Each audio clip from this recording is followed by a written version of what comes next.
What's up, everyone? Welcome to a special presentation of our Dumpster Talks podcast. So special, actually, that we decided to clean the dumpster up a little bit for you guys. Yep, and guys, we're here with Chris Miller and Sasha Wawrzyniak. They're here on behalf of the Hope in the Air Fundraising Gala. They're going to be here to talk about this, the charity that they have going on, and it's actually the 6th year that they have this charity, so they're going to explain a little bit about it. But because we can only fit so many people in the dumpster at one time, I think we're comfortable with leaving this one off with Dan, Mike, and Eileen, while Alex and I go finish some metal torching in the back. Love that. Get it done, boys. Thank Go you, guys. get it. Thanks for the intro. Now, so everyone's aware, Chris volunteered to go torch instead of doing this, so we're going to leave him here, even though I know you're a better qualified torcher than some of the guys we have, aren't you?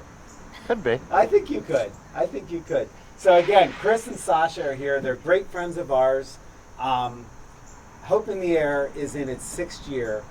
Some really interesting story. We're going to talk about the founding of this charity, who it's helped, and why it's been started, and what it's gravitated to, and then give you a hint on some of the things coming up September 10th. It's going to be the 6th annual event at the Lancaster Country Club. Really big lineup of things going on that day, so we're going to go over all of that in our short time here and get a little understanding. So Chris and Sasha, if you could kind of just start us out with how this whole thing started. I know we have a butterfly behind you, Sasha, as a reminder. Yeah, tell us how it started. Well, I think it all started with the purchase of a flat laser in 2015. And it was a machine purchased with really no customers and no knowledge of how to use a laser. So it was a true leap of faith, as I hear a lot. And through that time, trying to understand the machine and gain customers and know what the capabilities of both are, we started cutting little trinkets around the shop. And one of the first things we cut was metal butterflies. You know, we always joke about how welders and butterflies, you don't see welders with butterfly tattoos very often. Mike, are our guys cutting patterns into their 2 foot? I don't think so. I think there's no butterflies being cut here. We did have an employee who would have done that in the past, but he's no longer with us. No. So it was kind of a joke in the shop, and everybody kind of made fun of it. However, our painters had a custom paint shop before, so they took them and started painting them with glow-in-the-dark colors and custom colors on them. And then all of a sudden they became cool. So they started showing up on machines in the shop and toolboxes, and then we're pretty sure some of them migrated home. Yes. And then it became accepted. But we were still looking for, the real work with the laser. However, over 2 years, those butterflies started to take shape in different ways, because we started a commitment with Hospice and Community Care at that time to design and supply butterfly garden ornaments for them. So we had started that initiative, and then from there, as a company who has donated financially to community, we wanted to do a little bit more. So we were trying to come up with ways we could do that, and ultimately we had joked about, a masquerade party and things like that. Of course you came up with that idea. It wasn't me. Yeah, it was. But Hiding, the masquerade. You see, it's so obvious. Yeah. But the first year, the date available was October 31st, so we didn't think that would be very good. So we didn't do it. But eventually, on New Year's Eve, we found out that LCC had an available date that year, so I went to work, met with Sasha and one other individual, and we talked about it, and that day we decided we were going to put on an event in September. Awesome. So from January to September, we were tasked with all aspects of creating and developing a nonprofit, finding a cause, and it was a monumental task. And as a company that's not publicly known and seen often, we weren't sure the support we were going to get. Ultimately, the support we got from the community and friends and family was actually overwhelming. So 2017 was the first year. Wow, that's quite a lot to just jumpstart with, right? It was. But it was a lot of fun, too, Mm-hmm. and very challenging. Our first year in 2017 was Tales of Valor, Calls of Honors, who we supported. A lot of the nonprofits that we are supporting through Hope in the Air actually are nonprofits that are starting and getting off the ground, whether it's a smaller program inside of these large programs, such as the one that we're supporting this year. So they were not well known. They actually take rescued puppies and they train them to be support dogs for veterans. And that was an exciting time. We were hoping to raise $25,000 that year, and we actually raised in excess of 80 that year. Wow.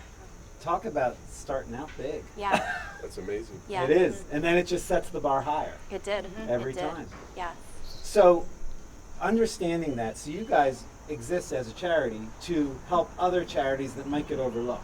Like Yes. a lot of times, everyone thinks of the big guys, and that's where they just have that donation funnel going. But you guys are looking for different charities to support each year. And I understand you have, a certain priority list of why you pick a charity. How do you pick a charity, and what are the pillars that you guys use to decide that? So the pillars we choose are based off of veterans, Okay. children, and animals. The last few years obviously focused on all of those pillars, Right. Because our first year was veterans and animals. And then the last few years was actually children and the animals with the facility dogs inside of the programs and bringing them on board into the hospitals, such as Penn State Children's Hospital, and helping them raise funds to bring in a third dog which supports children. And then also the Children's Hospital of Philadelphia, assisting them as well as bringing in a dog as their very first facility dog inside of their program and wanting to grow that. A lot of individuals asked, why did we choose Children's Hospital of Philadelphia? Most don't realize that it is a hospital that's associated with the Lancaster County area because it's a Penn Medicine hospital. So Absolutely. I've actually experienced the dogs up at Hershey Med. We've been there, unfortunately, a couple times. And those dogs, they come right into the room. They come right into the room, they see the kids, and I know before we had a dog at our house, my son would get excited. Dog come in, he get to pet it and play with it. It's awesome to see. It really does help. It is, and a lot of times people don't understand. So not only are we taking, putting them all together, animals, veterans, and children, but you're taking a rescued dog, not a bred dog to do something. So you're also helping in that area. So it really is very interesting how you're able to get all of that done at once. well, that was for Tales of Valor with the rescued dogs. Now the dogs that are facility dogs actually come from programs Okay. that train these dogs specifically to work in those areas. So the dogs inside of the hospitals are actually trained to teach children how to walk again, or help them come out of anesthesia, or take their medications, or hop on to an MRI table. So those dogs are specifically trained for that, and they are not rescued. Understood. Yeah. And anyone who has a pet, you have a doggy. Anyone knows kids listen to dogs better than parents, do they not? And they feel safe. It makes them feel safe. Exactly. When the pets are there. So I think that, and that is great. I mean, there's no one who would not want to support a charity like that. And you guys gravitated, so you kind of focused in that area the first couple years. Last year, I understand you split the fundraising between all the prior ones you did. Is that correct? It was a year of reflection. Okay. This year, we're moving on. So can you explain to us who we're supporting and what you're looking to do? Sure. So this year we're supporting the Sunflower Pediatric program. It's a small program inside of the hospice and community care programs. It's a palliative care program that actually assists families to truly be a family. They have children that have an illness that is a long-term illness, and it allows them to stay inside of their home and actually get the care that they need from those doctors, the pediatric doctors. Something that hospice hasn't had the opportunity to market as well as they've had some of the other programs, but definitely a need where mom or dad aren't necessarily functioning as a doctor or a nurse, and they're getting that assistance inside of the home. So if there's other children inside of the home that are siblings that have sporting events, or mom and dad want to cook dinner, they are getting that home support versus having to visit their child inside of a hospital. Anyone with a kid, as a parent, knows without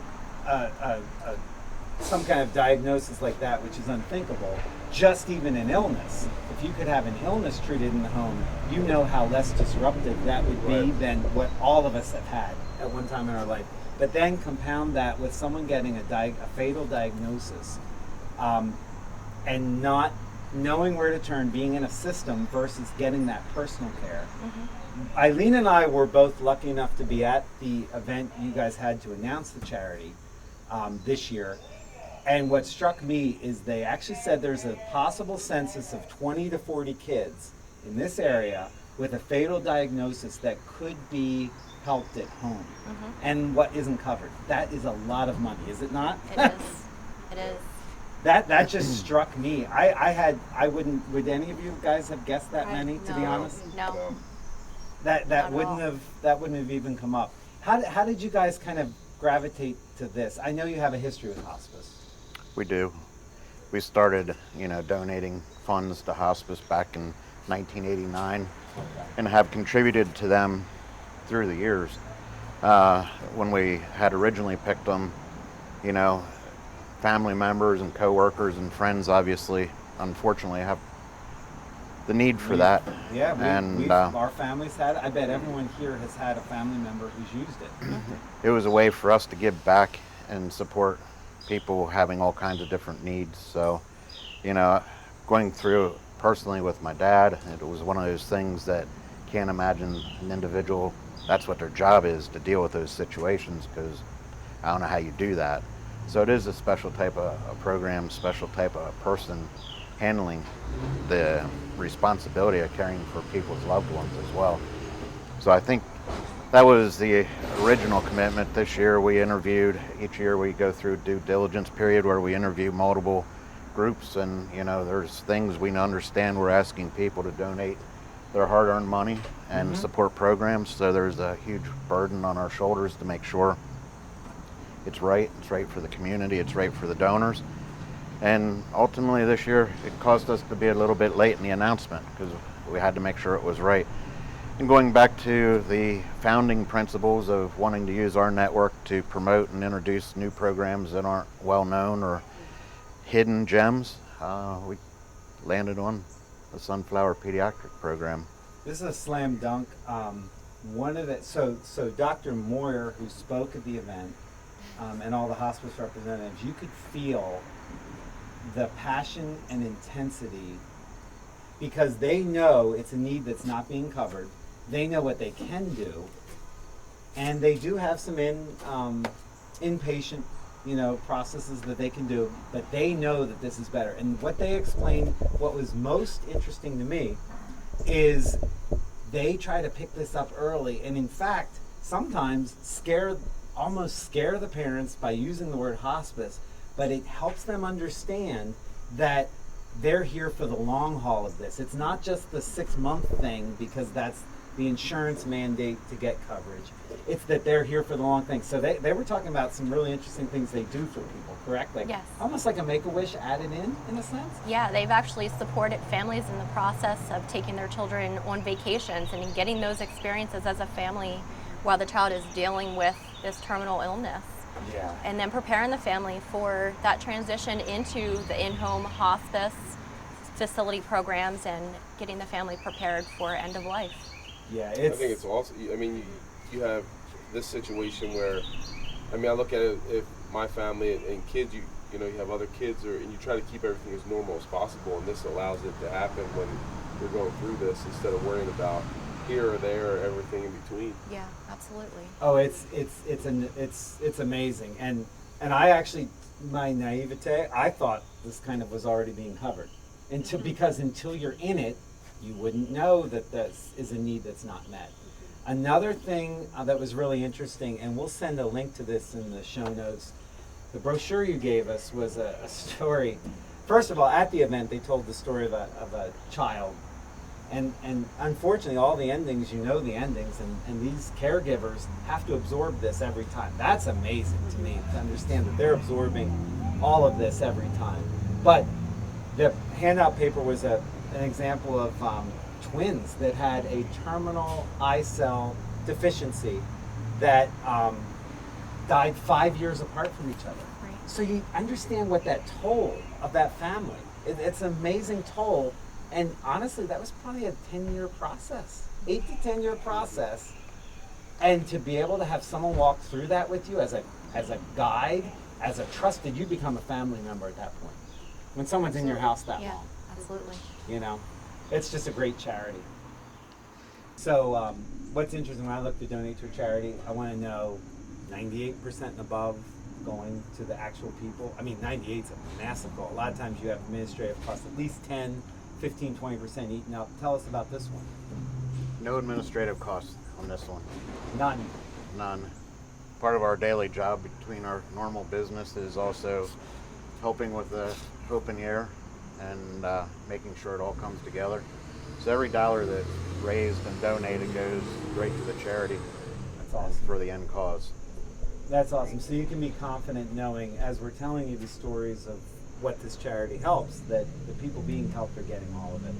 We've actually seen that in action. So transitioning to what we're going to see on September 10th at the Gala, which we'll have in the notes, we'll have a link of how you guys can register and be involved. These guys went treasure hunting here.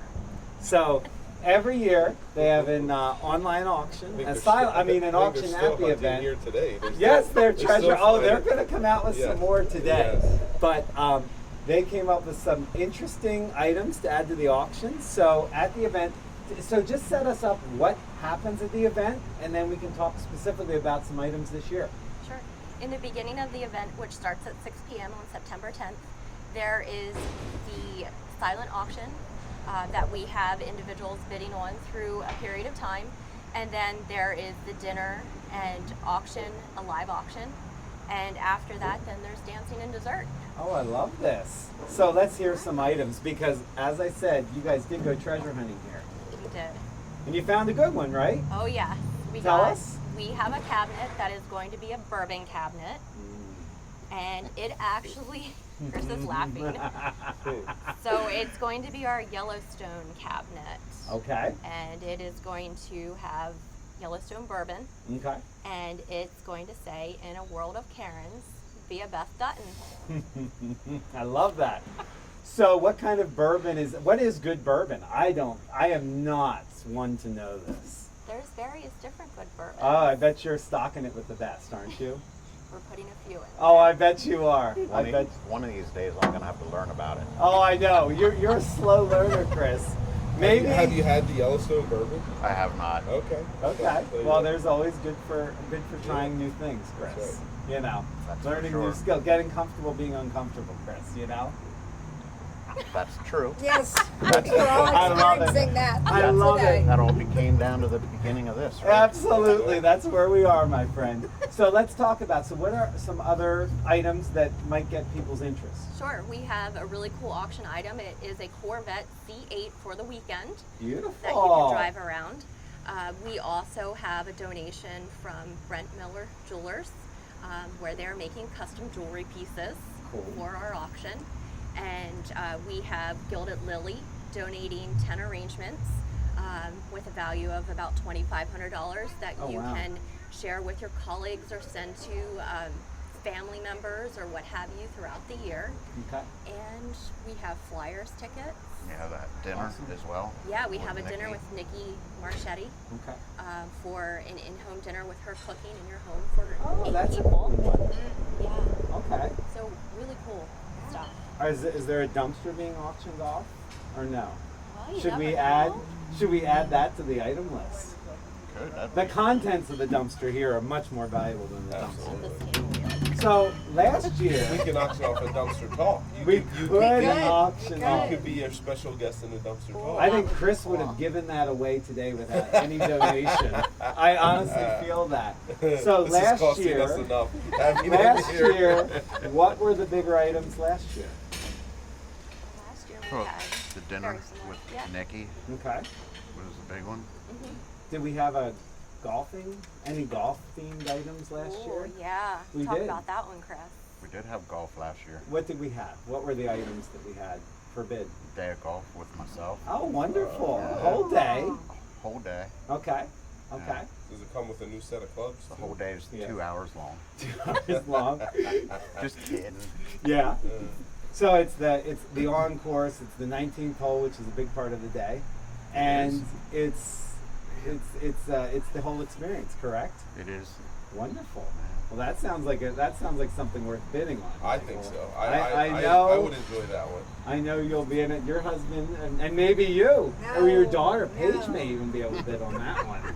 Actually, That I don't was think we last need to year's show item. Paige I that don't kind of believe dollar. it's there this year. Oh. I think we missed out. Oh, it's not being offered again.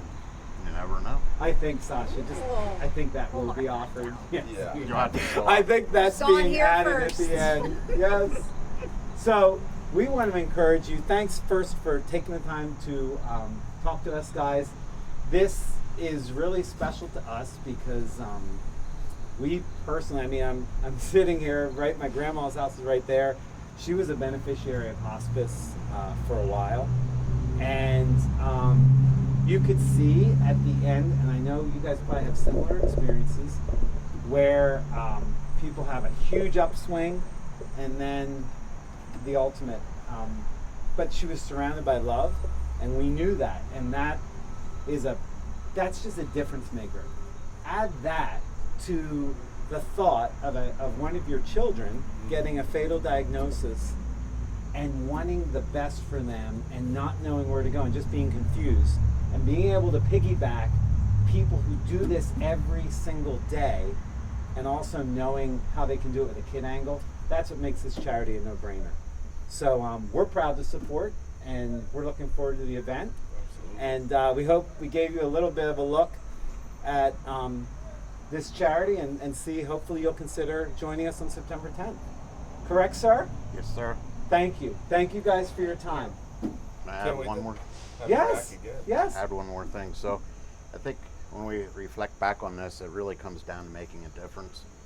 And one of the unfortunate things is that the individuals that are behind the scenes at our facilities here, they're the ones that make this all reality. And what they don't recognize and realize is the impact they're having on somebody else's life.